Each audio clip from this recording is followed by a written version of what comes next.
Welcome to the Lumbertron podcast. I'm your host, Tyler Woods. I'm a creative artist, movement enthusiast, fitness nerd, and lover of stories. The aim of this podcast is, well, simply to talk to some awesome folks and hear their stories, their ups and their downs, where they've gone, what they've learned. And on that note, my guest today for this very first episode is Jesse Ward, nth level CrossFit coach and the owner of the Locals Gym in Linwood, Washington. We hung out at that gym for an hour and talked about all sorts of things, from the mysteries of getting fit to what cavemen ate to what it means to present yourself as a trainer and a coach. I hope you enjoy this first episode, and if you have any comments or feedback, please send them to lumbertronic@gmail.com. Alright, let's get it rolling. Jesse Ward. That's funny. Hi. Hey, what's up? Not much. Just done with the work for the day. Then I get to go home and play with the kids. Oh, fantastic. Yeah. So, who are you, Jesse Ward? What do you do? I own a gym. I own Linwood CrossFit.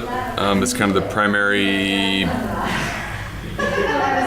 gainful employment. I work weekends for CrossFit Incorporated, doing level 1s, level 2s, masters, anything they'll have me do pretty much. Thousands of degrees, more degrees than a thermometer.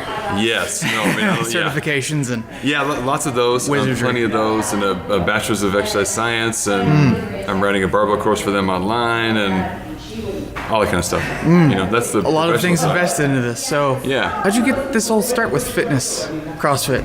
A long time. I played sports as a kid growing up, and then in college was kind of weird because I had no idea what I was going in for. I lifted weights in high school and that sort of stuff. I wasn't particularly good at it. I got kind of a bum left knee, and I never really would squat well. I didn't know how to squat.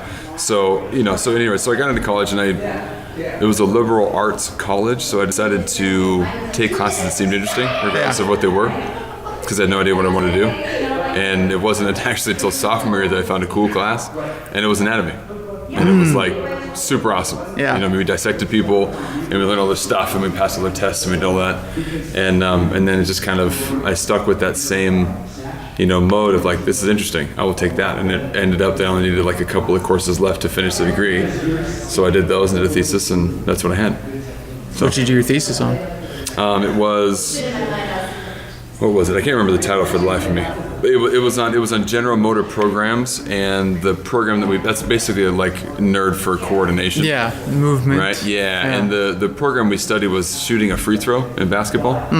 And we used a 6-week training program, which is like, this is like, they put science in this thing in quotes because it's like so meathead science, right? Like, this is not like I killed rats to get the data I wanted to have. No, so we had a bunch of guys. I think it was like 8 or 10 dudes who played basketball either at the high school level or for the college.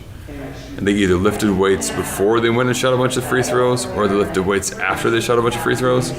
We figured out if there were any changes in their coordination of the free throw. Yeah. Based on the long term, in air quotes, like the 6 week is so long, right? It's very scientific. But on the, if there was actually any changes in their timing and their shooting, and it had nothing to do with the accuracy of their shot. It was, did the actual kinematics of the shot change? Yeah.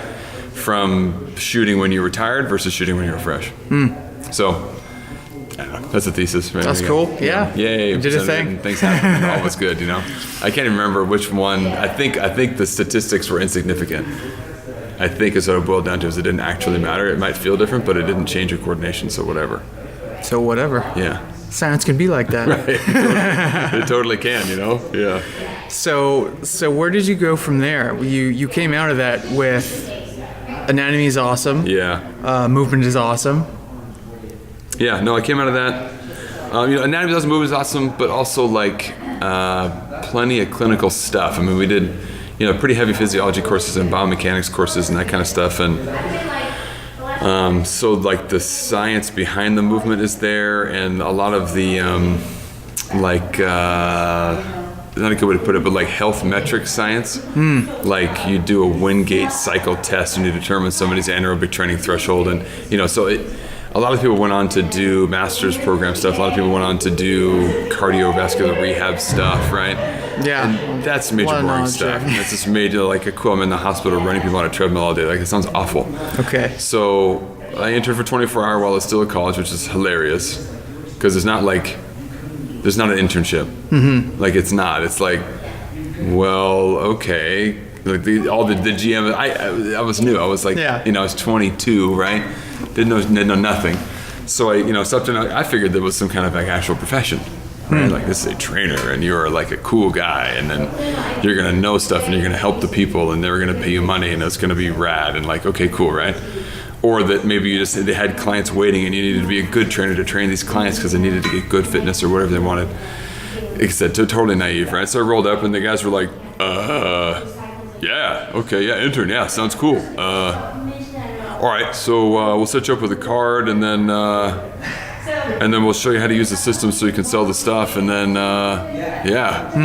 And it was like, I didn't know at the time. I mean, probably like 4 years later, it kind of dawned on me that it wasn't an internship. It was like you just got hired. Fit into their sales machine. Just to see if I could have like a cousin who wanted training and I could get a sale because they're so hungry. Yeah. And it was like, I get it. So I worked out there for a little while before I graduated, and then worked for Bally's for a little while, which is kind of fun. And then for a little place called Miako's Fitness, which is no longer a business. And then after 4 years of them, we opened our own spot in late 2007.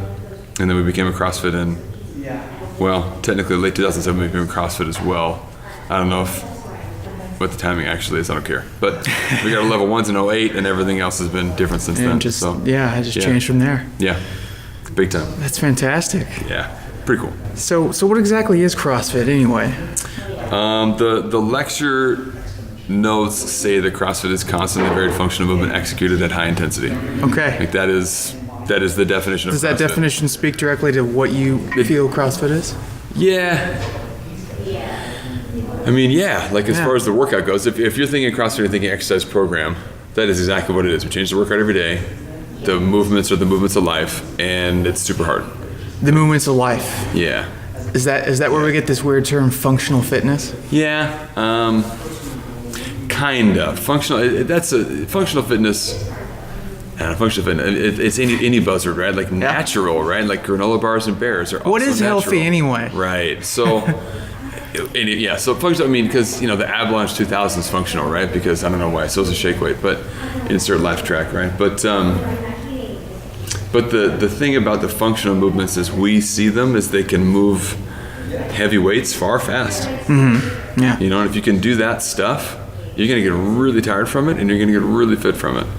And the stuff that can't move heavy weights fast, like you'll have to do some kind of salesmaning on this is the right stuff to do for everybody. Yeah. Think like Pilates. Pilates is fine. They've got plenty of good things to do for the abs, and they've got good people to teach it, and they've got a lot of stuff. But but you're like your bottom rung, mat class at 24 Hour Fitness that isn't doing a whole lot of good for anybody, but they're in there doing stuff, right? Yeah. Like that experience is somebody sold Pilates as superior to the people that are in that class, and then they found the cheapest way to get it, and so they're getting very little out of the training of that. And there's definitely places, like I said, you can go and pay some real money for that, and you get good training out of that Pilates. Yeah. But you take it the other way, and of course it's going to be bad, right? But there they are, and they're not moving heavy weights fast, and they're not getting fit.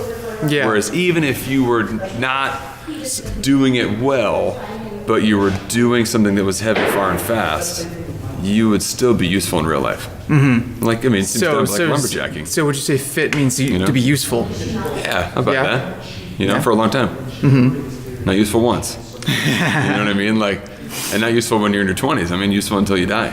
Yeah. And that would be cool. Yeah, healthy to be useful as long as possible. Mm-hmm. I like that a lot. Yeah. So does CrossFit prescribe any kind of diet to go along with the exercise? Of course, yeah. I mean, that's definitely Coach Glassman, one of his quotes that I like a lot is that if you're coaching CrossFit but not talking food, you're not coaching CrossFit. Yeah. And you're like, that's a good soundbite. It's just, once a week, if you're not bringing it up in class somewhere, you're just missing the mark. You're not doing a job. And it's not. They're doing a really good job now. They didn't do a poor job earlier. It was just like they had a few articles and they just assumed people would read them and do that and it would work. Mm-hmm. Assumptions go a long way. So weird, you know what I mean? Because it's funny because if you look at the thing, you read the article and you're like, oh, well, do what it says. You will become leaner and you will get fit. And you're like, oh, that's dumb. And people don't want to try that because it's not sexy. So they started putting out these really, really cool videos that are like 40 seconds, a minute long, and they're fantastically done. And it's just like, hey, this is bacon and Brussels sprouts. You can eat this too. And it's like somebody cooking it and it's like, oh, it's magic. And because the bacon is super perfect looking and it's great and the Brussels sprouts are like awesome. It's like and then the cooking footage, I don't know, but it makes it look way better than my kitchen. Yeah. And you get done and you're like, dude, I'm starving. And you're like, I'm dying for bacon and Brussels sprouts, or whatever they've got on the the menu, right? They do a chicken stir fry thing. I mean, it's one a day. Mm-hmm. They got 50 up there probably right now. And you're just like, dude, you just gotta getting go that information out there and making it look good. Just go eat it. That's the thing. It doesn't have to be harder than this. Like this is literally all it takes. Yeah. Put the stuff in the pot. Eat it. Just simple meat, vegetables, done. Do it 4 times a day. You're probably not going to be hungry, and you're probably not going to die, and you're probably going to get super fit. Yeah. Yeah, because even trying to get the perfect diet for every single person is impossible. Mm-hmm. But, aligning carrots and sticks, to motivate and prevent people from doing, general harm to themselves, it shouldn't be hard either, Yeah. I think one would drive the other and make it easier. Yeah. Yeah. What do you think of people out there eating just an all meat diet? I heard about the carnivore thing. I mean, not really.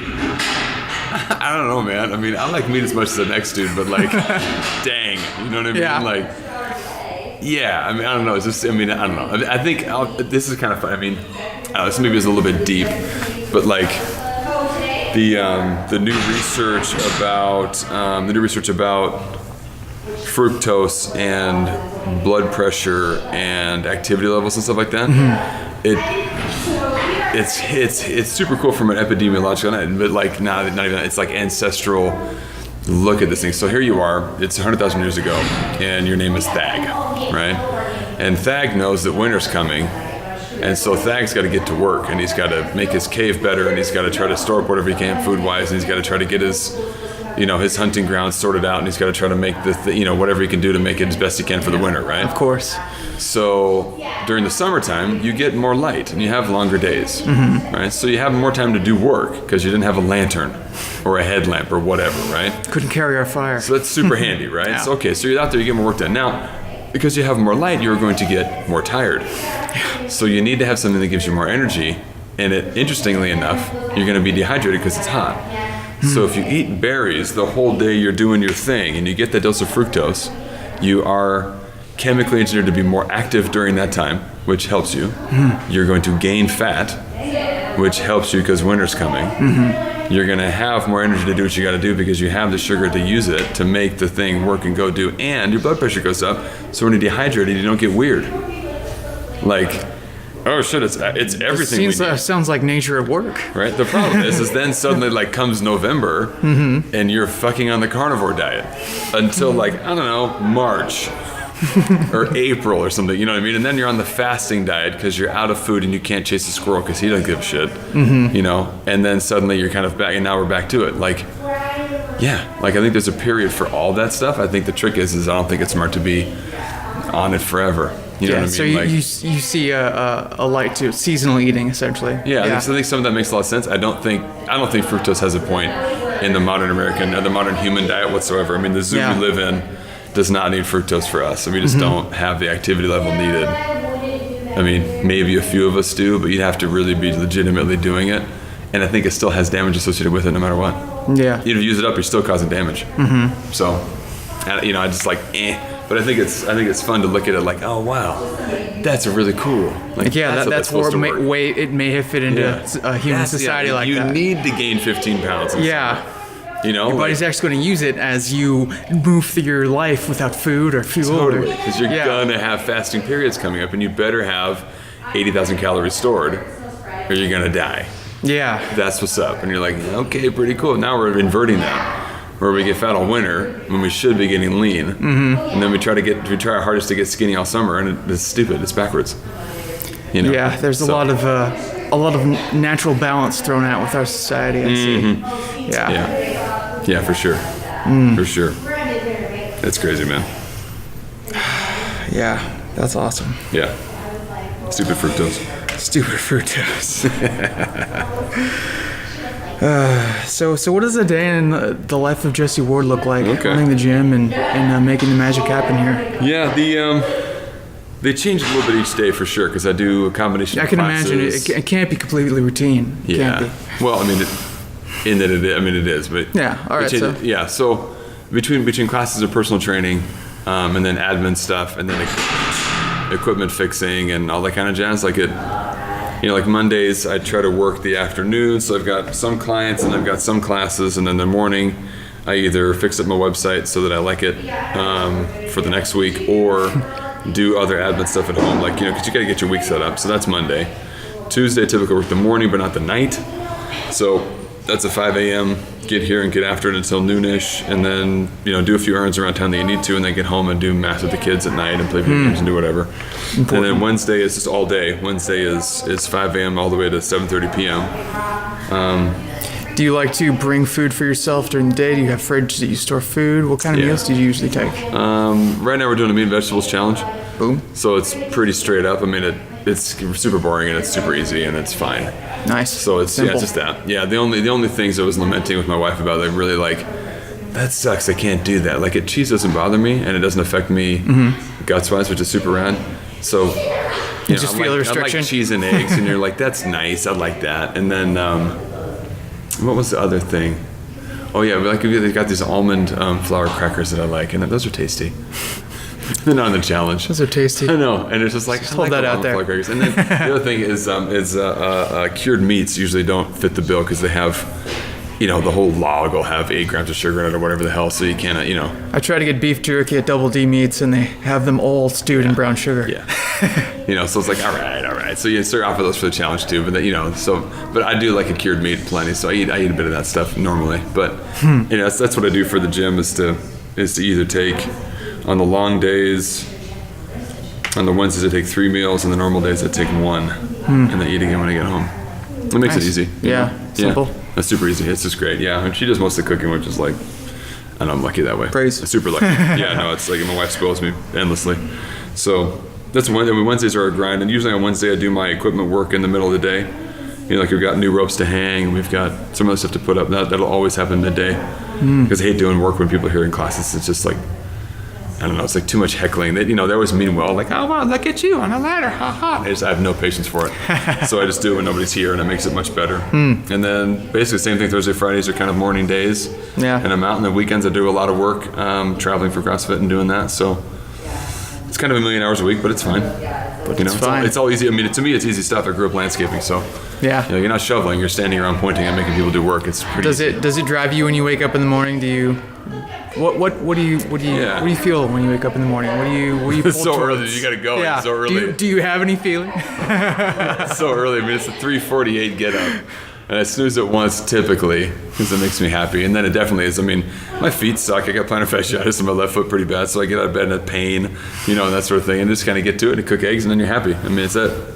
So yeah. You're not sitting with anything, a spiritual drive or anything like that? No. Yeah, no. okay. Look at the schedule for the day. I don't do any affirmations or mantras. It's okay, I gotta do this, get it done, gotta go. Yeah, no, it's really, I mean, it's one of those things I don't really, people have always, I mean, honestly, in college I worked out a ton, right? And it was a thing, and everyone was like, where do you find the motivation? And it's I don't know. I mean, motivation is tricky to find for a lot of reasons, but I don't have motivation because I just do discipline? stuff. Do you have discipline? I don't know either. I was talking about that with my wife the other night, discipline and habits and all that kind of stuff. I don't know if that, obviously there's a habit to not having good habits or whatever, right? But it's you know what I mean? But it's I was really good at flossing, and it was I was doing awesome, and then I just stopped.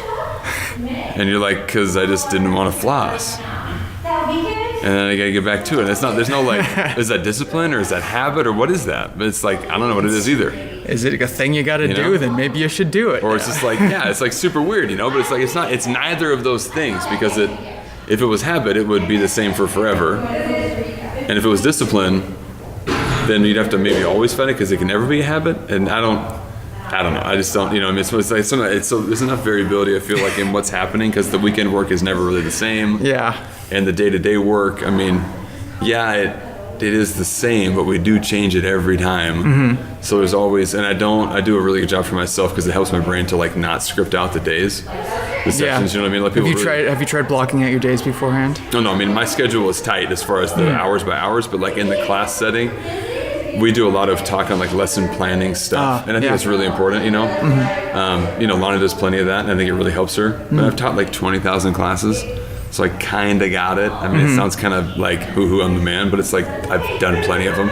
You've got experience. Yeah, so when, I wait for see who kind of shows up in class, and I kind of, at that point roll with what I think needs to be done for this group of people to get through this workout, versus like recreate the same class 4, 5, 6, 7 times in a day.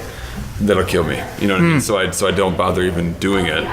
Yeah. I think about it ahead of time, what kind of elements need to be included. That makes sense, but it doesn't. You hit the keynotes and you can improvise. If I try hard to follow the same plan, it's just ruthless on the psyche. So again, I don't know if that's part of habit, discipline, pattern, non-pattern, whatever that is. It is what it is, Mm-hmm. Yeah. So it's kind of, that's the way it keeps it light for me. Yeah. Do you have a lot of help at the gym? You mentioned Lana. I do. I've got my wife who does, we call her Bondo Girl, which anywhere there's a hole, Carrie will fill it, right? Which is great. So food stuff, nutrition stuff. She's doing teens and kids class right now for Erica while she's got on maternity stuff. She has done admin stuff. She's done childcare stuff. She's done cleaning. She's done retail ordering. She's done, you name it, like anywhere. And she's cooking for you. It's ridiculous, and raising my boys, and it's just nuts, right?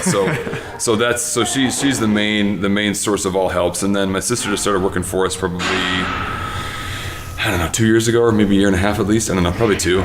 And it's that's been super great, because she's actually really good, and which is a total load off, right? Everybody loves Lana. It's great, and she's super good. She does her homework, and she plans her steps really well, and she does have a good eye for what to do, and that kind of makes that nice. And then it kind of around that little core, there's kind of the periphery. Mel does all the massage stuff. It keeps people who are floating away sometimes on the fringes plugged back in, which was really cool. And she's just great for that. And people need massage, so it really helps. And then Jimmy does a night, Meredith does a night, Steph helps out. She's super pregnant right now, so there's not as much, but she's been really instrumental in this last year through August and December, between me being gone in Alaska and Lana having her surrogacy finish. That was pretty crucial timing for Steph to really take up a lot of responsibility. So there's that. Yeah. We're definitely in the hunt for one more, and I've got a line on a dude I like, Jay, but I think he might get back here all the way into next year. Sometimes he got out of the Marines. So we'll see kind of, what the next. It's one of those things that's so weird, is there's always a next, It's always a next. And you hate to think like that, really, because you like what you've got right now and everything's really good, but it's going to change. It's just, that's all there is to it. It's just going to change. Mm-hmm. I shouldn't forget Erica and her kids program, because it's pretty. We don't have a robust kids program, but she does do a really good job with them. Has been super consistent with that for a couple of years, maybe. So that's fantastic. So that's pretty cool too. Yeah, because that's something that, I don't know, the older my boys get, the more passionate I get about it, but it's impossible because nobody makes any money doing it. It's like, it's super undervalued in our society, I feel. Well, it's so funny, right? And not to be weird, right? But some people you pay $3,000 a year for your son to do soccer. Mm-hmm. For the boys to do gymnastics for 1 year, 6 hours a week, which is a healthy commitment, right? 3 hours a night, two nights a week. It was like $4,000, right? You're like, wow, okay, so that's a chunk, right? But CrossFit Kids are like, well, it's just workouts and it's an hour, and you're like, yeah, it'll be a normal rate, $125 a month or something like that. And the people are like, yeah, nah. And you're like, that's $1,200 a year, $1,400 a year, something like that. This is less than the soccer your kid doesn't play because he's out of shape, and you want him to be in shape, and you want him to not get sick, and you want him to work out, and it's a third of what the price is regularly for anything else. And they're like, yeah, I can't get that. And you're like, fuck, I don't get it. You know, if I taught sport, apparently I could charge 3 times as much, and people wouldn't bat an eye. It's like a wedding tax. It's wax, you know. Yeah, I mean, but it's for gymnastics, it was like $25 a kid a month, and you're like, but it's gymnastics, and you're like, okay, like I teach gymnastics too. We're gonna do ring stuff, and we're gonna do tumbling stuff, and we're gonna do handstand stuff, and they won't have to wear a leotard.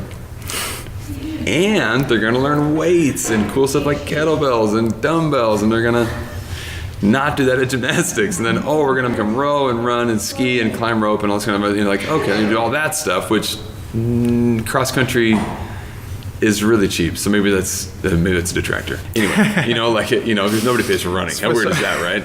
We're doing the cross country club, but it costs nothing. Yeah. Kids can go run outside. It's dumb.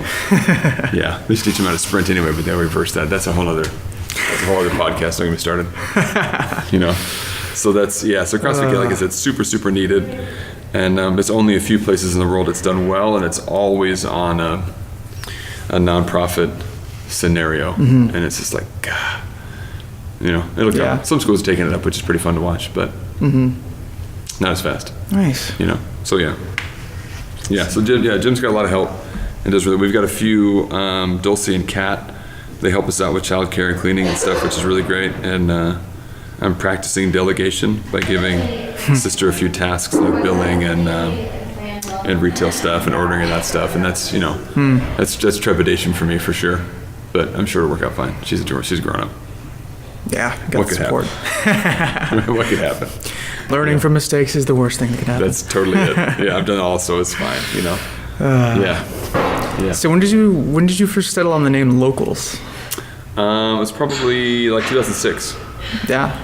That's when we started working with the other owners and getting our business loans together and our business plans and getting the structures and trying to find a lease, which took a long time and all that kind of stuff. And we came into that name because we built the gym for the local people, for anybody else. This wasn't my gym, and it wasn't Deidre's gym, and it was the gym for us. It's not for people that are in Seattle. It's for people that live here. Mm-hmm. So I was like, let's call it Locals Gym. And they were like, cool, run it. I was like, that's sweet.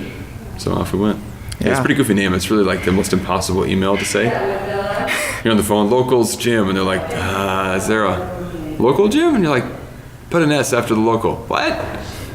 You just spell it out. And they're like, oh, and you're like, yeah. Unfortunately, now we've got the backup, Linwood CrossFit. You can throw that out there. Yeah. People might get it. It works a little bit faster. So we usually err to that. Yeah. Because they get it and they know what city they're in ostensibly. So it kind of works out. Yeah. Yeah, for sure. Which is good. Yeah. Yeah. Where's this Lumbertron going? What's it doing? Where's this Lumbertron going? Yeah. So this is kind of speaking to what I do, what I am. It's kind of how I share myself creatively. Okay. I want to build, and I want to share. I've got a shop. Yeah. I've got a shop coming out. I've got a website, kind of just categorize this. This podcast will be there. Nice. Maybe there'll be some video somewhere. Who knows? Yeah. Okay. Again, it's a thing that's starting to take shape. So, yeah, there's a logo. Yeah, that's cool. Ooh, it's got a logo? Yeah, that's cool. I can't wait to see it. That's awesome. Yeah, so. Oh, that's rad. All right, a few more questions. Yeah. What does Jesse Ward do for fun? I've told one of my friends, Kelsey Nagel, that I am not good at having fun. It's probably the thing that I'm the worst at, because the things that I do for fun, other people don't think are very fun. Okay. Which is normal to me. So the things that I do for fun are usually be alone in the wilderness. That is it. And it seems kind of goofy, but like I really am surrounded by people all the time. Mm-hmm. You teach classes, you got either one person in front of you or you've got up to 15, 20, whatever. You travel on weekends and you're teaching to 40, 50 people at a time, and they're all great people, so you can't begrudge them anything, right? Because it's awesome stuff and the energy is awesome and you feed off of it. But it's one of those things, like most people, when they want to go have a good time, they get around people and do stuff. Mm-hmm. Because they're like, it's funner when there's more people. And it's like, meanwhile, like, there's always more people where I'm at. Yeah. So I get totally burnt out after a while. So I totally just opt out and just get the hell out. And and do that. Hence Alaska. Hence Alaska. And usually it's the worse the conditions, the better it is because you see less people. So shitty snow camping on a trail that nobody wants to go on, perfect. Awful hikes where the view doesn't exist and it is long, sounds great. That vista is nice. What vista? I don't even watch it. Or stuff like that. Or like Alaska's perfect for that too because there's nobody out there. Yeah. It's the cabin is fantastic. So that's it's one of those things where to me it's very, very fun and very, very charging. But it literally, it's arduous work all day. You're sharpening tools and you're working axes and you're working saws and you're hauling wood and doing all that stuff and you're cooking your own food and you're doing your chores and you're hauling water for miles and it just it's like nobody will get this. Do you find purpose in that? Yeah, I love it. I fucking love it, man. And people don't get it and I don't expect them to. But for me, it is the tops. That's as far awesome. as general like recreation, I think. The boys they fill in all those gaps for me. We got twin boys, they're 10, and so it. Any of the like the general momentary joys, like that's that. Like they're just goofs, man. They picked up my goofy side and they run with it to the max, and it's hilarious. Between the stupid jokes that the boys do, and you guys, if you have any kids, you know what I'm talking about. But video games and Fortnite and stuff like that, they do great with it, and we have a blast with that stuff. And we just do little things that families should do, and it's always a good time. So it's that kind of rounds in all the edges. That's great. I definitely enjoy video games probably more than most people, but I have no time to play them, so it's a bummer. Yeah. And then heard there might be rumors that you're secretly a huge nerd. Yeah. No, the rumors are true. Yeah, we did a D&D session over the winter, which was great. And we probably won't have another until next winter. We'll see. It's all about the dates. It's all about dates. But it was, like I said, it was epic and it was great. It was a ton of fun. It was great. I'm really glad you were there for it. Yeah. It was cool. And I don't know. It's one of those things that if I could be 5 people, I could really do a lot. And that'd be really cool. Sounds like some involved role playing right there. Because what I have in mind is that, we had like these 9 guys show up and they did all this cool stuff, right? And they all stratified.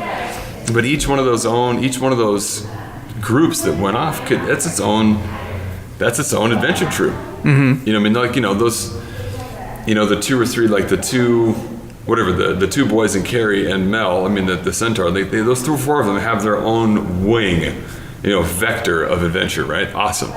And then Rob and fucking Ryan and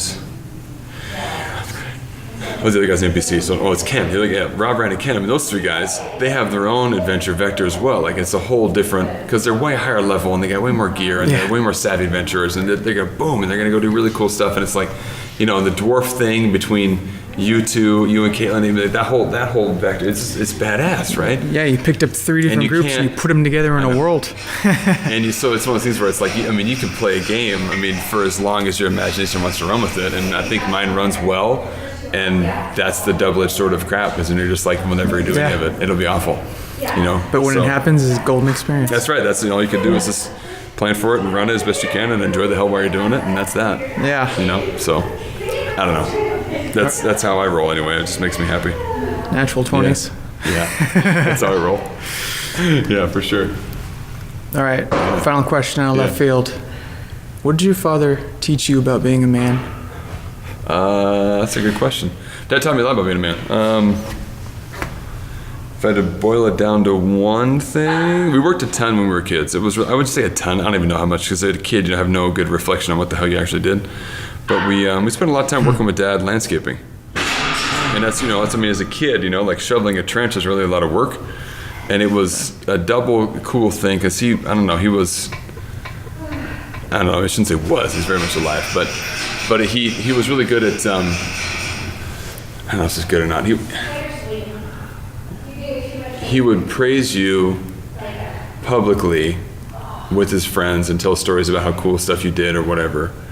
And it wasn't that he chatted you privately, but he would also get really super pissed when things weren't good. And you were just like, whoa, like my dad is so pissed, right? And this is all the way, he may have stopped now. I haven't worked with him in a decade, right? But I was 23, 24, probably last time I worked with him for any real period of time. It was the same thing. Super pissed, right?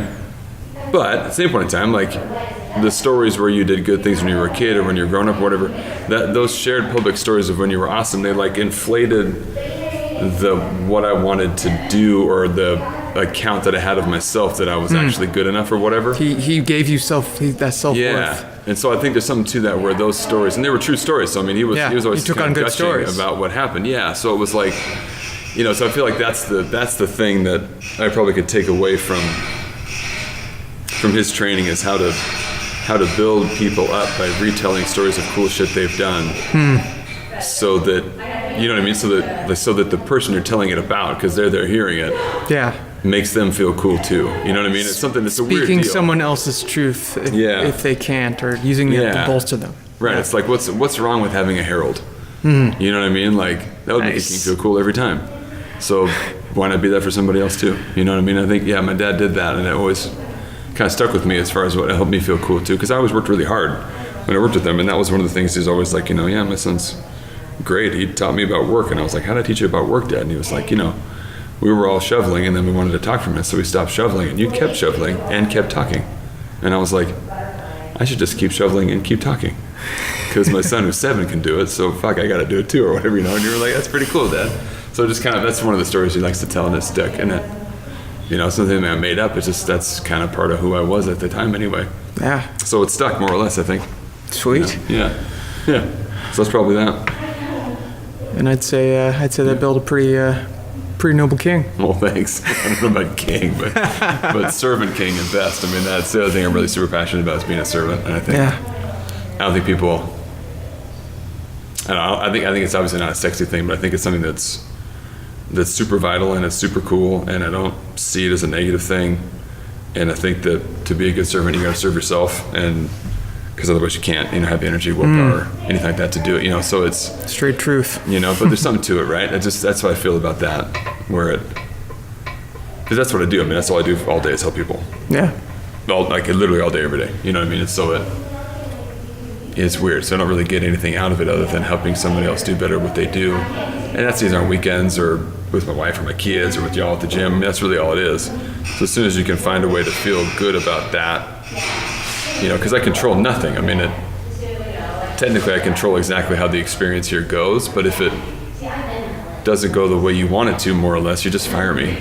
I mean, it seems stupid, right? But it's like, so I'm not actually in control. Like, I'm kind of the ringmaster of sorts. Yeah, you're just kind of like the wizard. You're controlling. You're holding the power. You're the Wizard of Oz, right behind the curtain. You have the ancient wisdom. But the feedback you guys give me tells me exactly what you want to do, and if I don't necessarily react to it reasonably, then it's just one of those things where you're just like, cool, wrong gym, and you're out.